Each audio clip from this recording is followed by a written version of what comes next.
Hey there, Sharon Horne-Ellstrom here, Daily Scare Share. Today is day 386 or day 8 of our starting over of the Daily Scare Share. Doing one thing a day that scares you or me from the book, Do One Thing a Day That Scares You. It's a little journal type book I started doing last year, challenged by my daughter to stretch my comfort zone, to kind of get me out of the rut that I was living in. Because I will admit, I was living in a great big rut. Am I still in a bit of a rut? Yes, admittedly. I still have things that I'm playing really small about, and I'm working on it, and I'll continue to work on it every day. Even though my year of doing one thing a day that scares me has been up for, 20 days or 15 days, I'm still doing this. I'm still working on stretching my comfort zone every day because I think it's one of those things that we have to, most of us, continually be looking at, continually growing and improving. And so I've now made this a habit after 300 and some days. It's definitely a habit for me, thinking about and looking for opportunities to be more of myself, to grow. So today, what have we got? Today we've got, and I love this, and do you suffer from this? Decidophobia. Now, I love this because I think the vast majority of our nation and our world and human beings actually have this. I think we all have it to a greater or lesser degree. Some people have a very bad case of decidophobia. Other people, not so much, and they don't have a problem with this. Decidophobia means the fear of making decisions. Have you ever gone out with friends and a group of friends and you're like, gonna go to dinner and a movie, and you're like, okay, where should we go eat? And nobody says anything. Nobody. You're 6 or 7 of you and not a word. In my small town, there's over 100 places to go eat, 100 restaurants. And I live in a really small Wisconsin town. 100. There's 100 choices, and 6 or 7 people, no one can decide or say where they want to go eat. Now, is it they can't make a decision, or is it they're afraid of making a decision, or are they afraid of other people judging them? I don't know what the reason is, but we human beings are terrible at making decisions and making choices. And the funny thing is that is our strength, is our ability to choose and make decisions and pick what's right for us. So today's challenge says, it defines decidophobia as the fear of making decisions. And it says a hard decision that I need to make. So think about a decision that you need to make. I need to make a decision of where I'm going to live.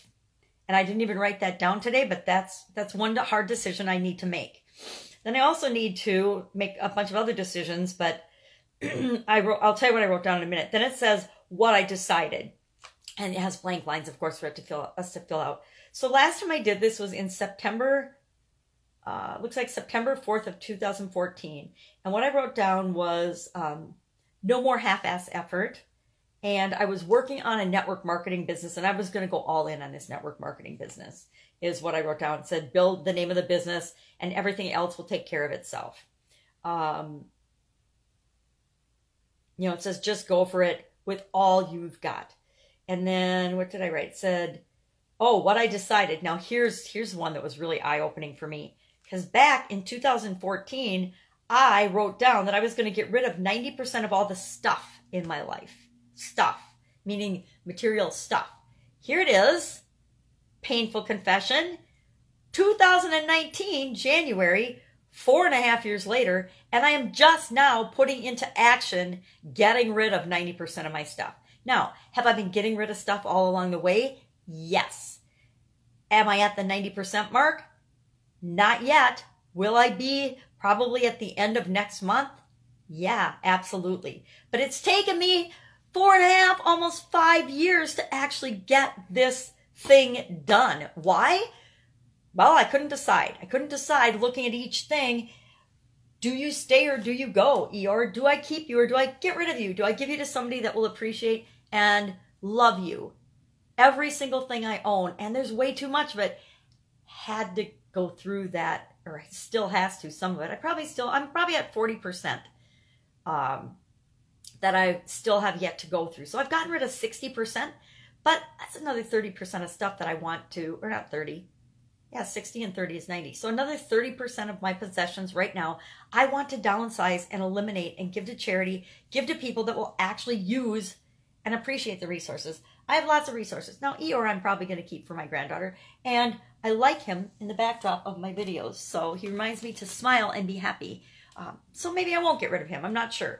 Moving, so my next backdrop will hopefully be a lot more professional than this one. But this one is fun, and this one is me.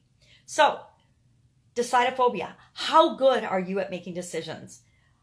And if your decision-making muscle has just gotten weak, because our ability to decide, it's just a practice and a muscle and a habit like anything else.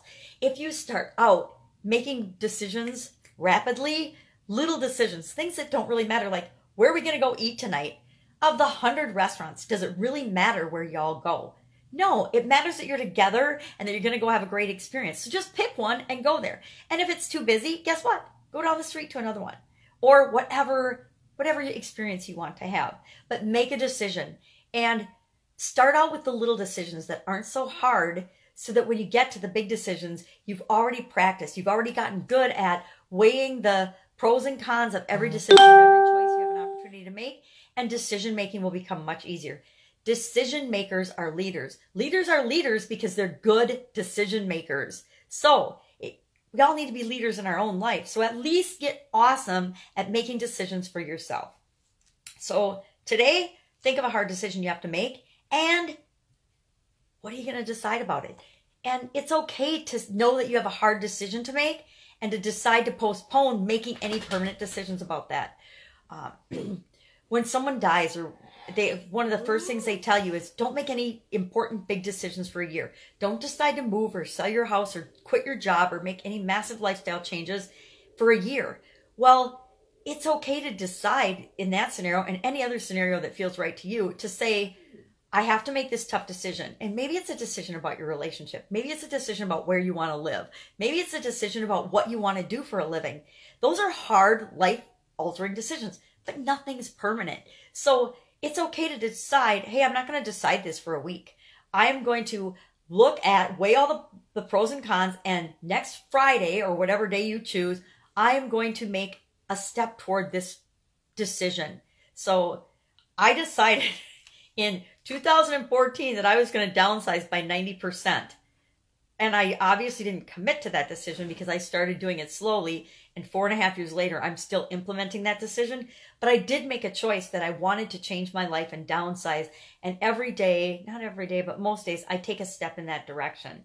And I am a good decision maker with respect to certain things. I mean, I don't have a hard time deciding little things at all. I don't have a hard time deciding big things that aren't like about me personally, big business decisions, big things like that, things outside of me. I can knock those off. I can look at the situation objectively and make decisions really quickly and easily.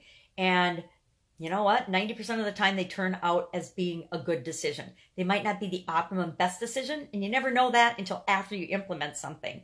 And then you go back and you say, okay, well, what could have we done differently? What should have I done differently? What should I have considered that I didn't consider? You never know that until after the fact, right? And you just learn from that and move forward. But I'm good at making those decisions. It's my decisions about my personal life that I struggle with the most. So the hard decisions for me and the hard decisions for me personally to implement are those that impact my health and well-being and my personal relationships, things like that. So go out, make it a fantastic day. And of course, I will be with you tomorrow with another Daily Scare Share. Don't be scared. You got this. Bye.